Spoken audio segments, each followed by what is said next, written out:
आज जो कहानी मैं सुनाने जा रही हूँ वो एक सच्ची घटना है। आपने ब्रह्म राक्षस के बारे में तो सुना ही होगा। चलो सबसे पहले ब्रह्म राक्षस के बारे में जानते हैं। ब्रह्म राक्षस बनते कैसे हैं? अच्छा, आपने सुना होगा कि ब्राह्मण जो होते हैं वो ही ब्रह्म राक्षस बनते हैं। जैसे कि वो जनेऊ धारण करते हैं।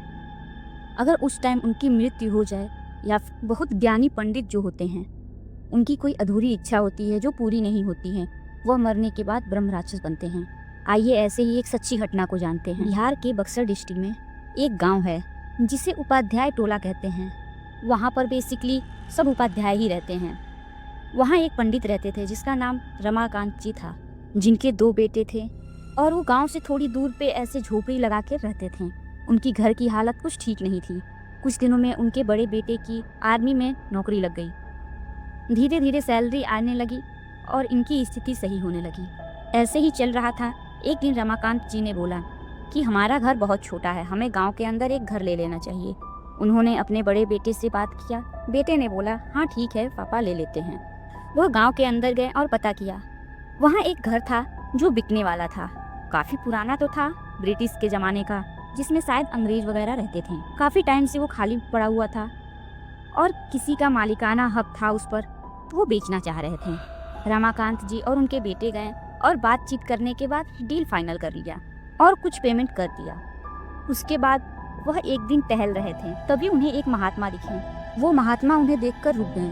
पंडित रमाकांत जी गए, उनका पैर वगैरह छुआ और फिर थोड़ी बहुत बातें की।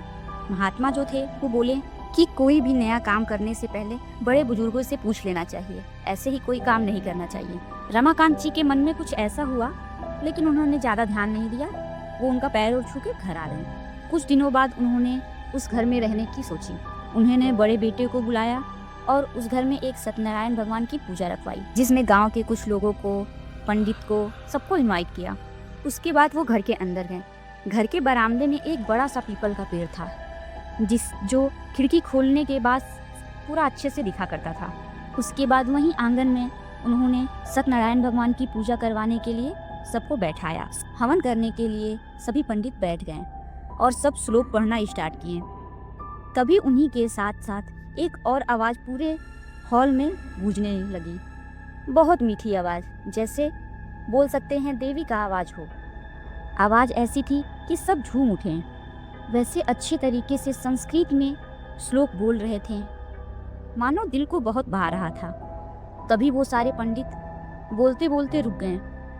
उसमें से जो सबसे बड़े पंडित थे उन्होंने बोला कि ये कौन बोल रहा है, बहुत मीठी आवाज़ है। चारों तरफ सर घुमा के देखा, सारे गांव वालों की आंखें तो बंद थी, कुछ नहीं दिखा। फिर उन्होंने अच्छा खासा पूजा वगैरह किया और सब अपने अपने घर चले गए। उनका बड़ा बेटा जॉब पर चला गया और घर में बचे रमाकांत जी, उनकी वाइफ और उनका छोटा बेटा। बहुत आराम से रह रहे थे घर में। ऐसे ही कुछ दिन चला। एक दिन रमाकांत जी बाहर गए थे, उनका बेटा भी कहीं बाहर ही गया था। उन घर में बस वाइफ थी जो खाना बनाने की तैयारी कर रही थी। उन्होंने लहसुन प्याज को छिलकर रखा और चूल्हे को जलाने जा रही थी। तभी पीछे से आवाज़ आया, इस घर में लहसुन प्याज नहीं बनता। वह डर गई और पीछे आसपास देखा, कुछ नहीं था। फिर वह चूल्हा जलाने लगी और बहुत कोशिश किया, लेकिन चूल्हा जला नहीं। फिर पीछे से आवाज़ आई, तुम्हें सुनाई नहीं देता? मैंने बोला ना यहाँ पर लहसुन प्याज नहीं बनता। रमाकांत जी की वाइफ घर के बाहर भाग गई और जाकर आगे बैठ गई। शाम में जब रमाकांत जी वापस आए तो उन्होंने सारी बातें बताई, लेकिन रमाकांत जी को बिलीव नहीं हुआ। उन्होंने बोला ऐसा कुछ नहीं होता, चलो। तो वो अंदर चली गई। उसके बाद उन्होंने लहसुन प्याज जितनी भी ज़्यादा चीज़ें थी सारी को उन्होंने फेंक डाला बाहर। उसके बाद उन सब ने लहसुन प्याज खाना बंद कर दिया। उसके बाद से सब ठीक चल रहा था। एक दिन रमाकांत जी का छोटा बेटा शराब के नशे में घर के बाहर एक और चबूतरा था, वहाँ आकर लेटा था। गांव के कुछ लोगों ने बताया कि रमाकांत जी, आपके बेटे ने नशे में चबूतरे पे लेटा हुआ है। रमाकांत जी गए मनाने के लिए। गुस्सा तो बहुत किया, लेकिन क्या कर सकते हैं। वो मनाकर बेटे को घर ले आए। घर पे लाते ही जब घर के अंदर आए तो आवाज़ आई, यहाँ शराब पीना मना है। सब लोगों ने पीछे देखा, लेकिन कोई कुछ नहीं था। फिर वो अपने बेटे को ले जाकर सुला दिए।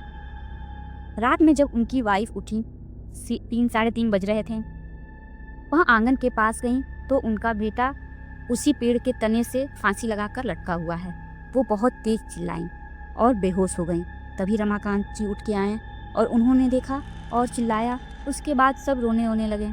उसके बाद से पूरे गांव में फैल गया कि इस तरह रमाकांत जी के लड़के ने फांसी लगाकर मर गया। उसके बाद से लड़के का क्रिया संस्कार किया। कुछ दिन ऐसे बीता। उसके बाद उन्हें एक उस महात्मा की बातें याद आई और वो ढूंढते हुए उसी मंदिर के पास गए जहाँ वो महात्मा बैठे हुए थे। उन्होंने सारी बात महात्मा को बताई। महात्मा ने बताया 24 साल पहले वहाँ एक पंडित रहते थे जिनकी मृत्यु हो गई थी और वह बहुत ज्ञानी पंडित थे। उनकी आत्मा उसी पीपल के पेड़ में ब्रह्म राक्षस के रूप में बैठी हुई है। तो रमाकांत जी ने बोला कि महात्मा जी कुछ आप उपाय बताइए। तो उन्होंने बोला कि सिर्फ एक ही उपाय है, आपको बजरंग बली की पूजा करनी होगी। उस ब्रह्म राक्षस की आत्मा को मुक्त करना होगा। तो रमाकांत जी ने बोला कि मैं घर छोड़ दूंगा। महात्मा जी ने बोला कि आप घर छोड़ दो या कुछ भी छोड़ दो, आपने उस ब्रह्म राक्षस के आत्मा को जगाया है तो आपको ही कोई उपाय निकालना पड़ेगा, नहीं तो वो आपका पीछा कभी नहीं छोड़ेगा। तुम्हें ही उनकी मुक्ति दिलानी होगी। जाओ बजरंग बली की पूजा करो, अब वही बचा सकते हैं, दुनिया की कोई ताकत नहीं बचा सकती। तो रमाकांत जी ने बोला कि महात्मा जी अब मैं क्या करूं? तो उन्होंने बोला कि अनुष्ठान करो, भगवान की पूजा करो और अपने ऊपर विश्वास करो। अगर भगवान की शक्ति लगी तो तुम बच सकते हो, नहीं तो कोई नहीं बचा सकता। महात्मा की सारी बातें सुनकर रमाकांत जी वापस घर आए। घर आने के बाद एक उपाध्याय जी थे जो उनके साथ बैठे और पूजा पाठ की तैयारी करने लगे। उन्होंने बोला कि पूजा करते टाइम, अनुष्ठान करते टाइम बीच में रुकना नहीं है, चाहे कुछ भी हो जाए। उसके बाद उपाध्याय जी और रमाकांत जी दोनों ने श्लोक पढ़ना स्टार्ट किया। जब वो पढ़ना शुरू किए तभी दूसरे साइड से भी आवाज़ आने लगी, जहाँ पीपल का पेड़ था वहाँ से भी आवाज़ श्लोक आने लगा। आवाज़ सुन के दोनों डरने लगे, लेकिन किसी ने बीच में रोका नहीं। पहले दिन तो ऐसे चला। रमाकांत जी से उपाध्याय जी ने बोला कि आज तो ख़त्म हो गया, कल से आपको ऐसे ही बैठ के रोज़ करना है और अच्छे से करना है, चाहे कुछ भी हो जाए। कोई भी प्रॉब्लम होगी तो आप मुझे बता देना। दूसरे दिन भी रमाकांत जी ने उठा और पूजा शुरू कर दिया। 2 दिन 3 दिन ऐसे बीतते गया, दोनों साइड से आवाज़ आ ही रहा था, दोनों श्लोक। ऐसे करते करते 107 दिन बीत गया।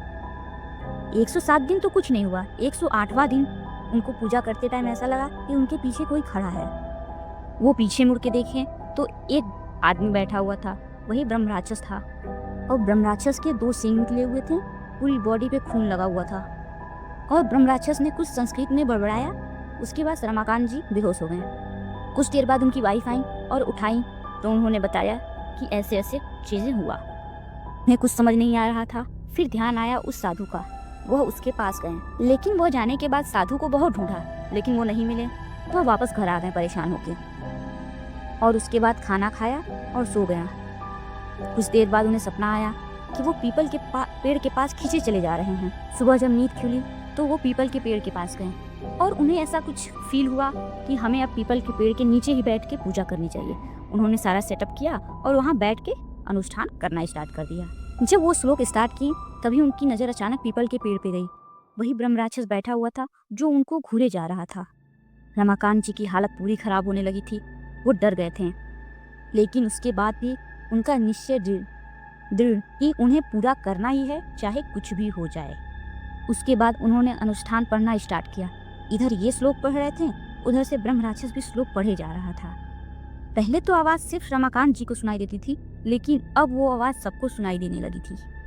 दिख तो एक ही इंसान को रहे थे, लेकिन उनकी आवाज़ सारे इंसानों को सुनाई दे रही थी। ऐसे चल रहा था। कुछ देर बाद अचानक एक रोशनी आई, जो रोशनी रमाकांत जी के पास आए जा रही थी। अचानक वो रमाकांत जी के पास आकर रोशनी फैल गई और रमाकांत जी बेहोश हो गए। अब कुछ शांत हो गया। उसके बाद उनको उठाया गया, कमरे में लेके गए। सब कुछ ठीक चल रहा था, सब अच्छा चल रहा था। वह शाम के टाइम उसी मंदिर पे गए और साधु को देखा। उन्होंने साधु को जाके सारी बातें बताई। साधु ने कहा कि रमाकांत जी, आपको डरने की ज़रूरत नहीं है। वो जो ब्रह्म राक्षस की आत्मा थी, उनको मुक्ति मिल चुकी है। अब आप उस घर में आराम से रह सकते हैं, सुकून से रह सकते हैं। अब आपको कोई परेशान नहीं करेगा। वो जो था वो जा चुका है।